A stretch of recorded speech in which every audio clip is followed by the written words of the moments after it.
It's really understanding your value that you offer your clients. It's really understanding who your ideal clients are. Who are you really for? And then building up your network, pulling in all those network things, doing lots of stuff and being consistent, I think, rather than just sort of hitting Bunnet and going up for all the outreach and cold outreach, which at that point, it's just not going to work. And I think it's a waste of money. As a kind of business owner, I wouldn't want to take the money from someone to do that for them, because I feel like it would be disingenuous.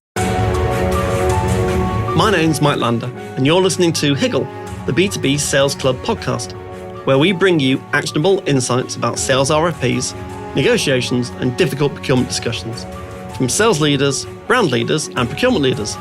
Please subscribe to get updates when new episodes are released.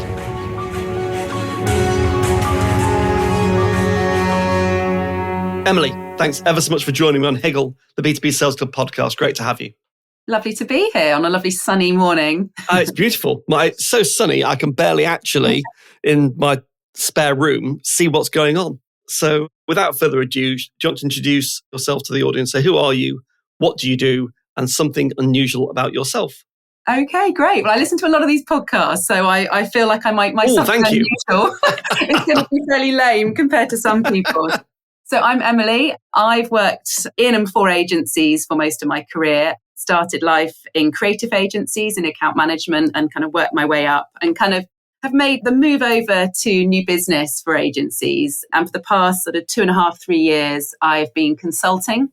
So supporting agencies, mainly independent agencies, with their marketing and new business. And more recently, kind of focusing a bit more on the strategic consultancy side of things. So helping them get their growth plans in order, looking at things like value propositions, ideal clients, and things like that. Very good. And something unusual about yourself? I suppose it can be anything. It can be anything. I think at the moment I am on the side training to be a Pilates teacher. Oh, wow. Oh, brilliant. So I don't know if it's unusual. Yeah, it is unusual, yeah. And very good. It's been lots of fun kind of going back to a school environment and learning about how the body works and stuff. So it's been fascinating. Oh, brilliant. Very good indeed.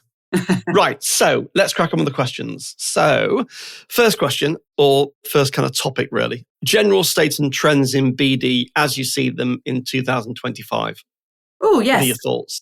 Kicking off. So yeah, I think it's a tough world out there for agencies, especially small agencies. I kind of always check. I think there's something horrendous like 25,000 agencies in the UK, obviously. There are.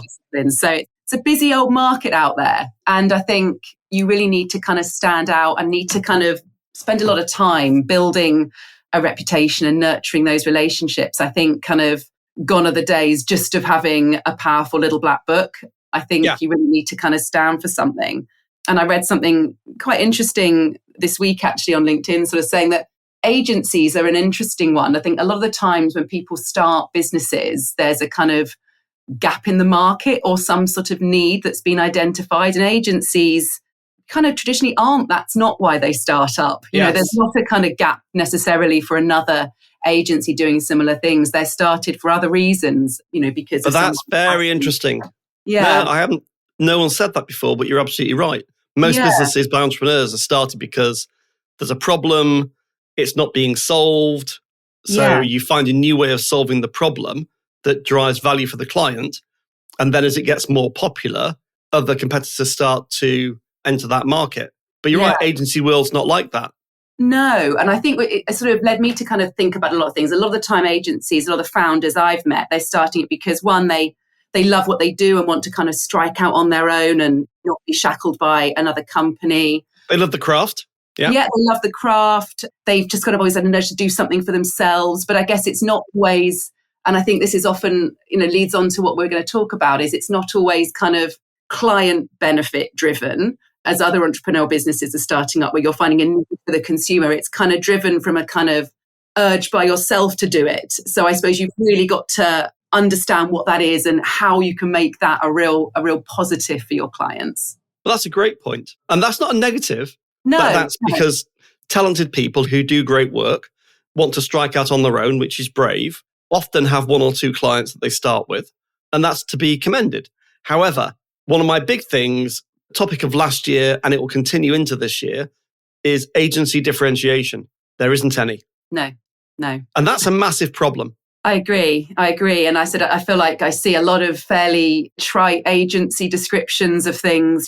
I think if I see another kind of small, agile, fast-paced, award-winning agency description, you just kind of want to scream a little bit quietly and go, that's what everyone's saying. And you've really have great people. Yeah, you've all got great people. We've got great methodology. You've all got great methodology. Yeah. We're award-winning. You're all award-winning. Data-driven, I see an awful lot. Data-driven, exactly. You really mean, you've looked at some evidence to back up what you're saying. I think if it is about that real passion point, you need to lean into that and how you've delivered great work and why it was great. So we sort of gone slightly off topic as to sort of what. Oh, no, we should. That's the whole point of the podcast. That's the entire point, is we find things interesting that we both have a view on, and then we jump down a rabbit hole. Okay, good. There are lots of rabbit holes. But just to look back at sort of business development, when I've seen kind of working with agencies, I think especially the sort of smaller independents, I think it's tough. I think there's not of these retainer projects kind of are very few and far between, especially for the smaller end of the scale. So agencies are having to work even harder to get hold of sort of smaller value project briefs or one-offs. So it's becoming increasingly difficult, I'd say. And a lot. So why do you think that's happened? So why do you, because it has happened, and there's lots of evidence to say it has. Yeah. Clients have moved away from long-term retainers towards project-based engagement. Not wholesale, but there is a shift. I think as well, because it's an industry both kind of on brand and agency side that's really fluid. People move a lot. And I think there's a sort of sense there's always something newer and better coming along. And why would you kind of stick with something if people are moving and they haven't really invested in building that trust? You may as well kind of try out some different ones each time you've got some budget available to kind of keep abreast. So I think it's sort of partly because of that. There's less need to kind of, you've got such a lot of choice. You can pull people down. So let me unpick that a little bit as well. So as a buyer, I'm an ex-buyer. Yeah. If the risk of switching is very low, and the supply market is strong and there's lots of choice, then I could switch every year. Because if it's relatively low impact on our business and there's lots of choice in the marketplace, it's a relative commodity. Yeah. And therefore, I may as well switch to get best value, innovation, fresh thinking. Whereas if there's deep tentacles into my business and you're delivering a huge amount of value and the switching risk therefore is high, I'm less inclined to switch. Yeah. I think a lot of clients as well, they've brought a lot more of their sort of skill sets in-house as well. A lot of brands have got a lot of very smart people, so they don't need the agency skill sets like they used to. As they once did. Is that pendulum going to swing back? I don't know. I mean, I've seen in-housing rising and doing well. It used to be something people thought, they'll never be as good or as interesting or innovative as agencies can be. But there is some kind of evidence to suggest they can be now. And I think there is a real place for agencies, but I think agencies need to, and I think a lot of it's to do with the way agencies are remunerated doesn't help matters. I think all agencies want to be at that top, kind of having those strategic conversations with brands. Yeah. But if they're being brought in to manage a small project and it's not very higher up the food chain for them, it's very difficult to climb up to kind of have those conversations. And I think... And they're not making any money on them. No. And the way agencies are funded is, you want to use your cheapest people and do it quickly to kind of keep your profit margin. So I think in a way, it's a sort of more fundamental change that needs to happen to kind of agencies. And I think also agencies are so a quick turnaround, it takes time to build those relationships and really take time and invest into those relationships with the client. So you really understand them. You're only going to get to have those strategic conversations if you really over-invest in building that and coming to them with ideas and suggestions, even if it is over and above your scope of work. So I think, So there's a phrase that's come, and I'm seeing it on LinkedIn like you probably are as well. I was taught the trusted advisor model. So back in the 1990s, I was taught to be a trusted advisor. And according to the true kind of discipline, it's actually a very hard thing to do. Yeah. Because to be trusted and to be an advisor to the C-suite in big brands, that takes some doing. You can't just claim to be that. That requires a lot of investment in your knowledge about the industry and about the way that you run as professional services and all sorts of things. That's coming back. So I'm seeing a shift towards clients saying they want trusted advisors not just an agency that does great work. Do you think that's true, or is that just me thinking it's true and saying it's true? I think that is true. And I think if you think back, that is how agency client relationships were that was the ideal, wasn't it, back in the day, where you had a long-term retainer with a brand and you were, the agency was the trusted advisor, and therefore they did more interesting things. They got onto other projects, other sub-brands, and that's how you really grew the business. And I think there's perhaps been a bit of a move away for that as everyone's kind of scrabbling around fighting for smaller kind of chunks of different briefs. I think everything's and actually you want to kind of bring some of that up together. That's the ideal. So yes, it's a tough market out there. So one other thing before we summarize the market trend, the continuing march of the networks into the mid-market. So what I'm seeing is, because of enabling technologies and scale, it's enabling the big networks to reach into clients that they wouldn't normally go for. So some of my clients, the kind of mid-market agencies, are finding that they're bumping into the big networks when they're pitching for work in clients before that they'd never really see them in. Right, okay. Do you think that's also happening? Yeah, I think it's a difficult one with that kind of network versus indie model. And I think you're right, perhaps because some of the networks are buying up lots more kind of niche agencies, it's happening. I think often, especially with some of the smaller indies, there's a view that they are the alternative to a network. And actually, sometimes I think that can be a bit of a misnomer, and actually your competitors are the ones like yourself rather than an alternative to that. But I can see as the networks are buying up more and more of these kind of specialist skill agencies, there can be some more of that sort of battleground there. And then it's a sort of battle on price, which is never good.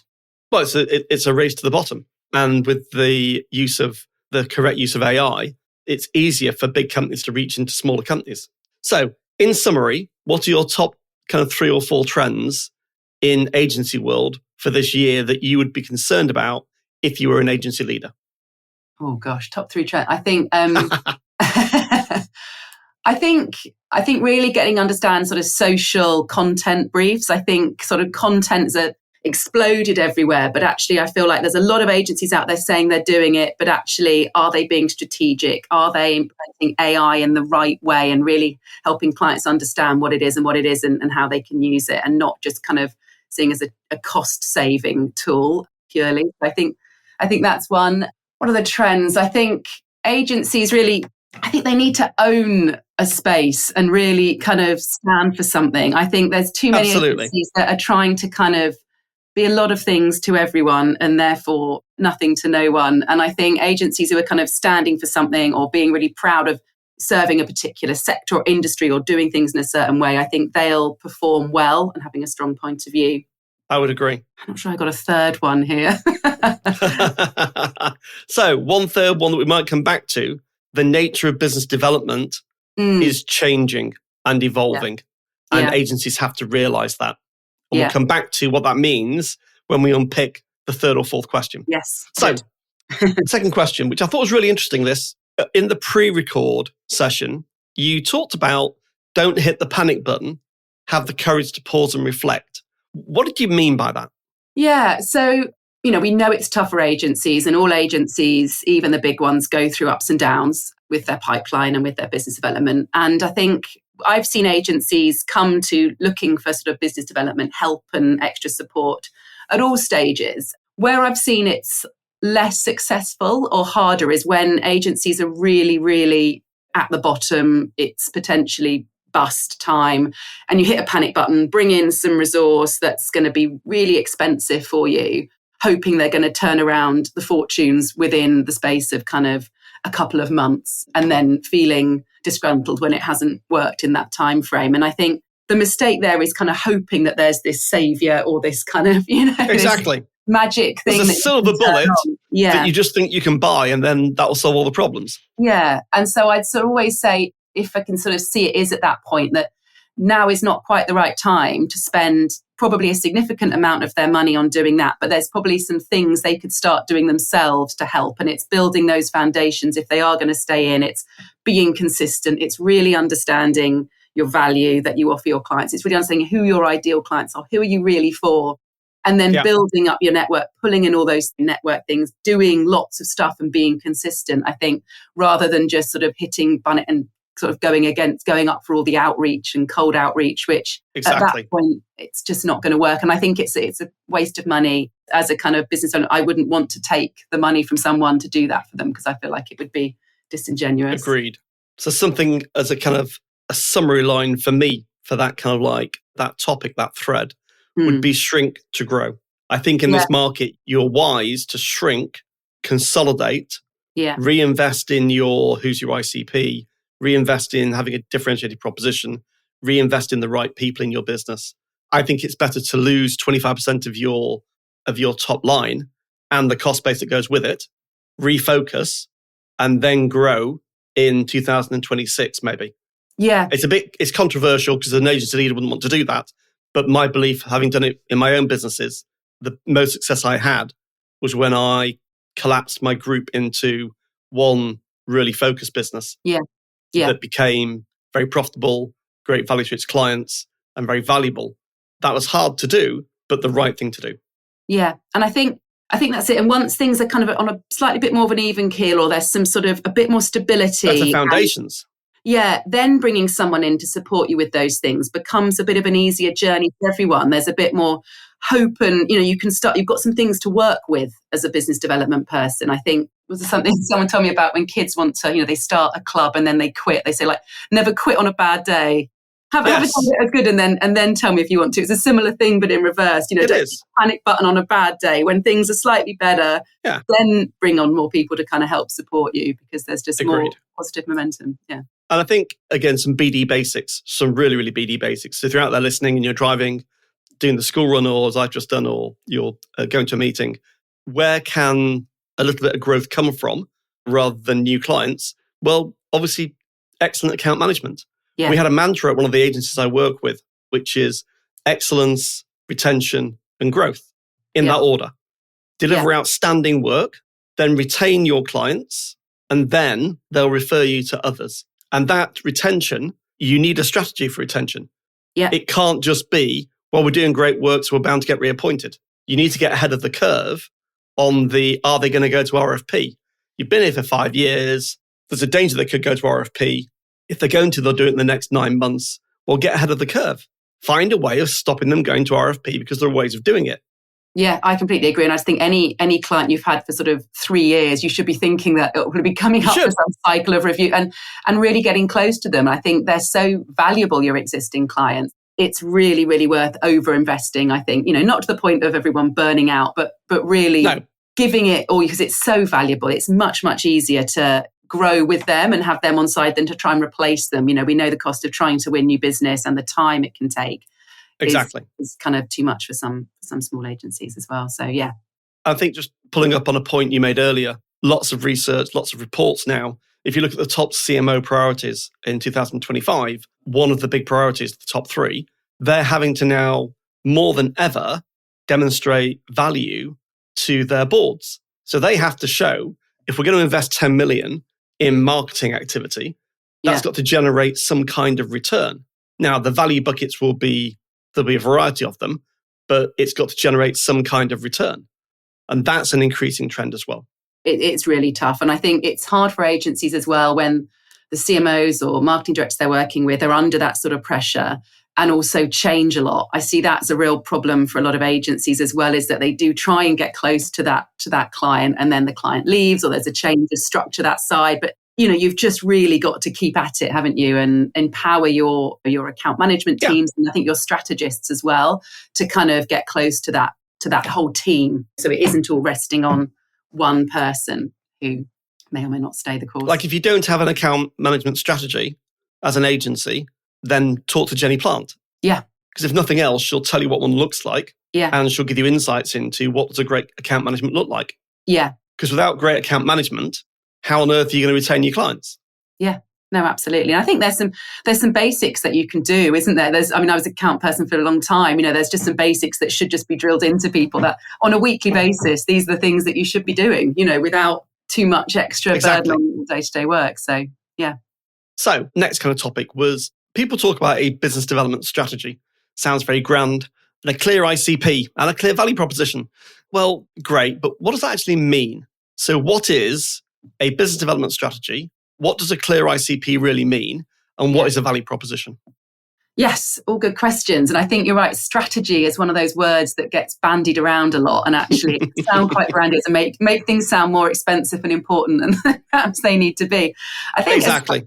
A strategy is, you want to be able to try and get what you are going to do on one bit of paper. And I think it's very much about what you're not going to do as well. So for me, a strategy needs to be linked to your objectives. For one, what is it you want to achieve this year, or what do you need to achieve this year to hit your targets? And then it's Precisely. really looking at kind of, right, what do we need to do? And let's be really focused on it. Less is definitely more in any strategy. And when I look at sort of business development strategies for an agency, always start with these sort of two foundational bits there. You mentioned the kind of ideal client and the value proposition. And again, words and jargony things just to really mean, who is your client? Who is the ideal person you work with? Now, that could be someone you already work with. Are they your absolute ideal client? And then it's kind of writing up what it is about them that makes them ideal. Who are they? What sort of business do they run? What sort of numbers do they need? What's the product? What are the challenges they have that make them ideal for you? And then very closely linked to that is the value proposition. And that quite simply is, what value do your services have for them? So what do you offer that they need, and it's really that kind of simple. It's really about thinking, I really want to work with these people. They need a very senior person to be their partner at the board. And I am that person. I do this and I've done that. And that's all very ideal. And then obviously the very next thing that I'd always say is, right, where's the proof? Show me where that has happened. And I'm looking for minimum 3, if not 5, kind of really solid case studies that show you have delivered that value to those people kind of based on their needs and challenges in their businesses. And that's how it worked. And here were the results to show it. And that is kind of very simply, I think, how I'd start any kind of business development strategy, going, here's what we're going to do. Right. We've identified what our value is and what our best kind of things are. These are our ideal clients. And then it's about breaking them down. How will we find them? Where are they? And then how much time and money and resource do we have to going after them, and then finding the right sort of tactics to go after them, and then prioritizing that accordingly. So I'd turn it around in terms of sequence. Remember, like the Stephen Covey work, start with the end in mind. Yeah. Well, I'd start with your results. Yeah. Forget everything else. Start with the results, and then work out, well, who have we delivered those results for? Yeah. And if we've got enough evidence to prove that we can deliver those results consistently for multiple of those types of clients. And then that helps define your value proposition and your ICP. Yeah. Yeah. Because too often, I think agencies have a dream of going after a certain type of client. Yes. But the reality is the work that you've delivered to date doesn't match that ambitious profile that you're going to go for. Yeah. No, I think you're really good. And I think I often have to kind of be really quite difficult with who your ideal client is and why. You're right. I think everyone says, we want to work with ambitious clients. It's another one of those phrases that we hear a lot. But really, who are the clients that you've worked with really well? And I think it is often looking at the case studies. It is. In quite a lot of depth, to your point, it's a good place to start. And I think results is a good place to start for a lot of agencies, but often, I think especially in the kind of creative and PR age, it's quite difficult sometimes to try and tease out those meaningful results. And I know lots of agencies kind of tie themselves in knots trying to kind of tell a story based on some results. But I think even if the results aren't hard numbers and there's some other things that you can try, what is it? What is that value? It's really linked to that. What is that result, that value you've driven for them? And actually, were these kind of dream ambitious clients really the ones that you best served or not? And being really kind of honest about that and realistic. Definitely. So a complete rabbit hole that has just kind of popped into my head is when you're writing a proposal or when you're going to a pitch meeting. So you're either like one of 5 or one of 7 and you're proposing, or you're one of 3 and you're pitching. Stop doing one particular thing. And I can say this honestly as an ex-buyer. Yeah. If I see the first 2 pages about you, yes, and when you were founded, and that you've got a cat named Fred, and Fred's the head of creative, I will throw it away. Yeah. Yeah. Start with, what's your problem, Mr. and Mrs. Client? What's your problem? What are the complexities of that problem? What outcome are you looking for? And then we've solved problems like that, very similar to yours, for other clients, and we delivered these benefits. Now, that's a much more compelling way to start. Yeah. No, I love that. I did a post this week and it was kind of, it's not about you. And it was a scene from, yeah, and it really is. And yeah, I completely agree. And so many kind of agency outreach you see and creds, you're sort of sometimes 10 slides in and it's just been org charts and process charts. And clients gone to sleep. Yeah. Clients thinking about their next meeting. Yeah, I've been listening to the Dale Carnegie How to Win Friends and Influence People on the book again, just because it's been interesting. And that thing about the sweetest sound to someone is their own name sort of thing. And applying that to sort of working with a potential new brand is kind of talk about them. It's about them. They've come to you for you to help them, not just to hear about your award-winning whatever, or it really is. And it's such a simple change, really, when you think about it. It's simple. Not a big, you don't have to read, you can literally just flip your charts in the other order, and it would work much better. Put your org charts at the back. Yeah, exactly. We wrote a brochure once for a client, and it was a big bank, and it was a marketing brochure. It was a 16-page marketing brochure, and the client went, oh, okay, another marketing brochure, and they opened it and they started reading it, and it was really high quality print, and they were like, it's got our pictures in it. The first page was them, their board issues, what the market was saying about them, what the analysts were concerned about. And that's the first couple of pages. And then it went into the kind of things that you've tried. And as they read it, they were like, you've written this for us, haven't you? Yeah. And I was like, yeah, we've written this for you. On the back page is a bit about us. Yeah. But the entire book's about you and the problems you face and some of the solutions you could try and some of the risks that you would face. And they walked that round a whole number of their very senior team. Yeah. No. And it was so simple. Absolutely. I think even once you've got to pitch stage with a brand, they know who you are. You're already on the list. You don't need to hammer that. But I think even in a kind of creds meeting or those introductions, having just done a very light level of homework on the brand, just to kind of have something interesting to suggest or ask or talk to them about themselves is so valuable, and again, doesn't take a huge amount of kind of additional effort, does it, on behalf of basics, isn't it? Yeah, I think so, So that's table stakes. Yeah. I think in a world that's got much tougher, with clients who've got smaller budgets and have to get a bigger bang for their buck, you've got to get straight to the point really quickly. Yeah. I agree. And you've got to stand out. Yeah. Most of the charts about who the agency is are the least interesting. It's sort of tell me about the person I'm talking to, and then potentially having some kind of social proof points at the back end that might be interesting to them. We worked with a similar type of client who had a similar problem to you. Here's how we solved that challenge for them as a social proof point there. So, yeah. So, final topic, and then we'll wrap up, which was the power of building long-term relationships. And it's easy to say, oh, well, long-term relationships are really valuable. Well, yeah, they are. Okay, great. But what did you mean when you thought about that?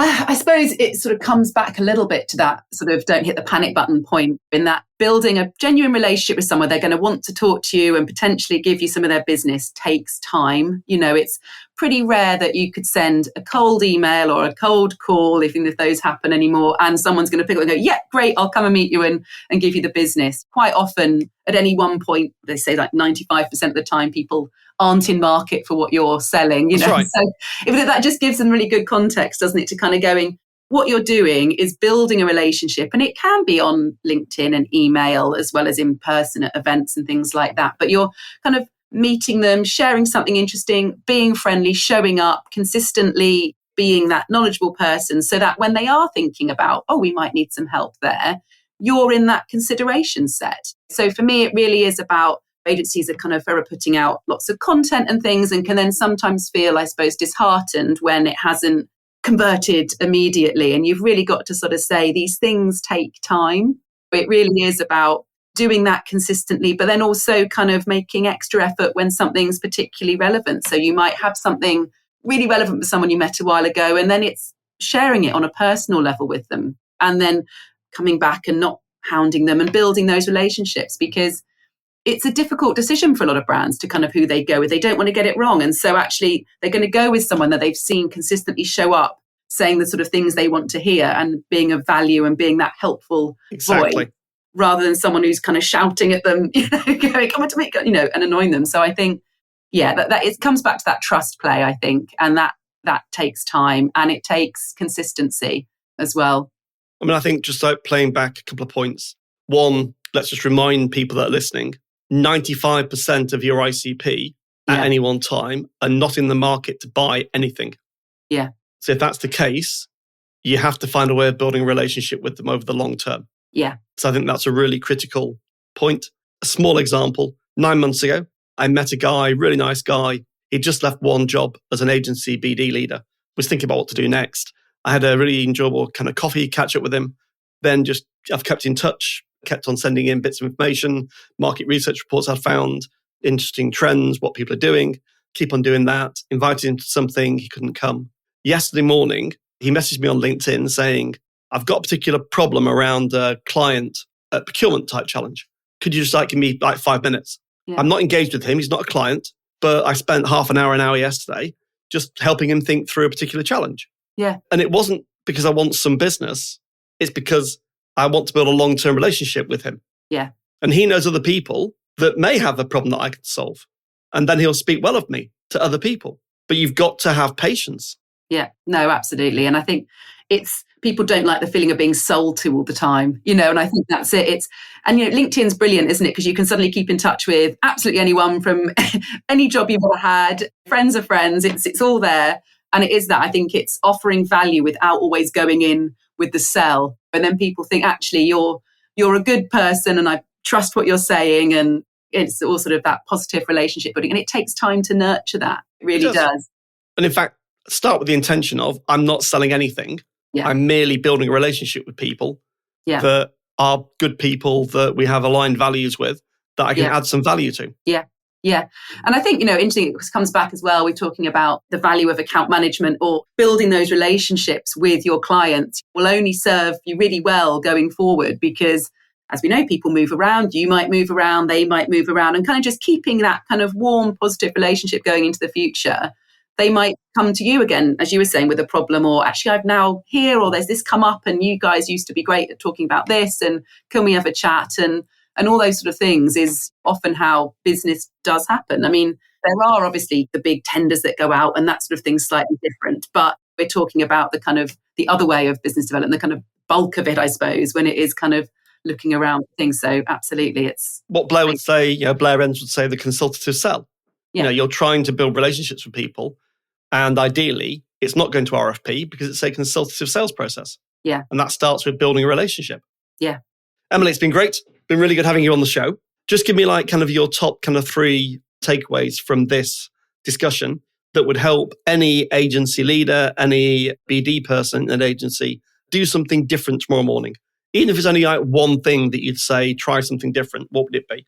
Okay. I think, if I'm trying to summarize the 3 things, for me, it's sort of really understanding what the value you offer is, what you are really doing for that client, really understanding that.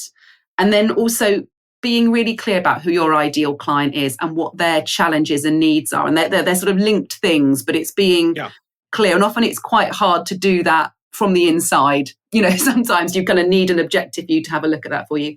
And then I think thirdly, as we were saying, the thing is it's a long game. Brand building takes time, as do relationship building. So I think it is that kind of having a view on something I'm going to start now, but it's something I'm building for the future. Emily, it's been brilliant. Thanks ever so much for joining me. Oh, it's been a pleasure, Mike. Lovely to chat. Where can people find out more about you? I'm on LinkedIn, Emily Metcalfe. It's the best place to find me. Perfect. Very good indeed. Emily, it's been a pleasure. Thank you. Thank you. Thanks for listening to Higgle, the B2B Sales Club podcast series with your host, Mike Lander. Please subscribe so that you'll catch all the next episodes.